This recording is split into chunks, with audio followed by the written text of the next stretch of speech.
সরকারি সড়ক সংস্কারের কাজে বাধা ও শ্রমিকদের প্রাণনাশের হুমকির অভিযোগ উঠেছে। ঘটনাকে কেন্দ্র করে খোয়াই থানায় একটি এজাহার দায়ের করেছেন ঠিকাদার অ্যান্টনি দেববর্মা।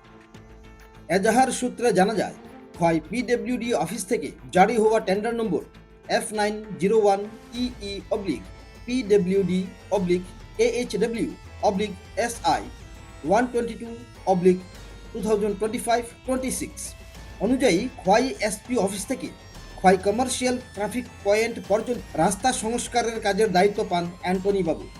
সেই মর্মে 3রা মার্চ 2026 তারিখে কাজ শুরু হয়। অভিযোগ, কাজ শুরু হওয়ার কিছুক্ষণের মধ্যেই অফিস টিলা এলাকার কয়েকজন ব্যক্তি যথা লিটন ঘোষ, শ্রীকান্ত ঘোষ, সৌরভ সাহা ও নির্ঝর ভূমিকরা ঘটনাস্থলে এসে কাজ বন্ধের হুলিয়া জারি করে। কাজ চালিয়ে গেলে শ্রমিকদের প্রাণে মেরে ফেলার হুমকিও দেওয়া হয়। পাশাপাশি যন্ত্রাংশ ভাঙচুরেরও হুমকি দেওয়া হয়। হুমকির জেরে আতঙ্কিত শ্রমিকরা কাজ ফেলে চলে যান। বর্তমানে সংস্কার কাজ বন্ধ রয়েছে। এর ফলে পথ চলতি সাধারণ মানুষ চরম অসুবিধার সম্মুখীন হচ্ছেন বলে অভিযোগ।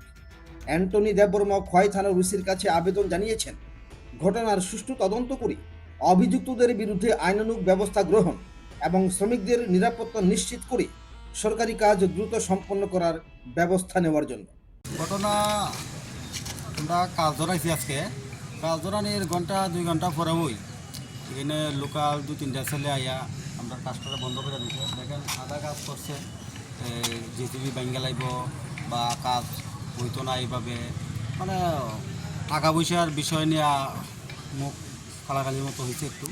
তো তারপরে তারা আইসে আইসে না কাজটা বন্ধ করে দিয়েছে। তো আমরা দেখছি কাটা কাটা আইসে, ছেলেরা সামনে আসলো, তো আমরা ম্যানেজার আর আমি ওই সামনে আসছিলাম। তো আমি আইতে আইতে তারা বুকিয়া টুকিয়া তারা কাজটা বন্ধ করে দিয়ে গেছে। তার বক্তব্য কি, যারা কাজটা বন্ধ করছে? যেন তারা টাকা পয়সা দিতেছে, টাকা পয়সা না দিলে কাজ করা দেবে। তো এখন আপনারা কি করবেন? তো আমরা ওখানে প্রশাসনের দ্বারস্থ হইতেছি যে কাজ বন্ধ করে দিচ্ছে কীভাবে। এই কাজটা কিসের, কি কাজ?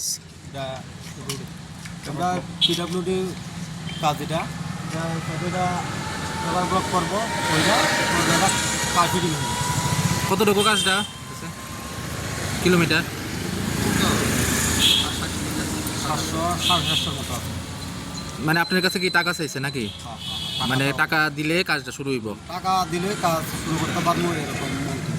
যে কয়েকজন লোক এসে নিশ্চয়ই আপনারা চিনছেন? চিনছি, আমরা চিনছি, কোনো সমস্যা নাই।